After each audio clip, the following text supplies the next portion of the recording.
Treviso, lo stadio Monigo, sono ormai a tutti gli effetti una casa per la nazionale Under 20 di rugby che sta per affrontare, come i fratelli maggiori, il Sei Nazioni, il torneo più antico del mondo. Primo appuntamento venerdì 3 febbraio contro la Francia e proprio gli azzurrini l'anno scorso, grazie anche alla spinta di Monigo e dei suoi tifosi, ha ottenuto ben 3 vittorie in 5 partite giocate, un risultato eccellente che quest'anno sperano di ripetere. Aspetto delle prestazioni, delle ottime prestazioni che possono poi sicuramente risultare delle partite equilibrate, competitive, sempre e poi speriamo di avere così la fortuna e la bravura di centrare qualche risultato positivo. Treviso ormai punto di riferimento per il rugby anche da parte della federazione, che riconosce la grande spinta della città di Treviso, accogliente con i giocatori e con i tifosi che arrivano da fuori, quest'anno da Francia, Irlanda e Galles. Gli appuntamenti, sempre al venerdì, il 3 e 24 febbraio e il 10 marzo.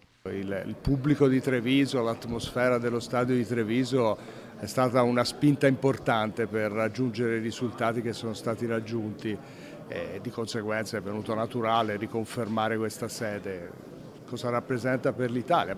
Ci gioca la squadra in questo momento migliore che abbiamo in Italia, per cui rappresenta molto. Un evento questo che arricchisce il patrimonio sportivo di Treviso, che è già per praticanti e risultati una sorta di capitale italiana dello sport. Rientra in quel cartellone di grandi eventi sportivi che richiamano la nostra città, che hanno una valenza certamente sportiva perché saremo tutti a tifare i nostri campioni dell'Italia, ma anche turistica per una città che ha questa vocazione sportiva da sempre e che continua a attirare questi grandi eventi. E poi niente di ufficiale, dietro le quinte Benettone e amministrazione stanno lavorando per ingrandire lo stadio. Si parla di una capienza futura di 10.000 posti che permetterebbe di ospitare anche la nazionale maggiore, non per i Sei Nazioni vincolato a Roma, ma per le partite amichevoli che gli azzurri disputano ogni novembre.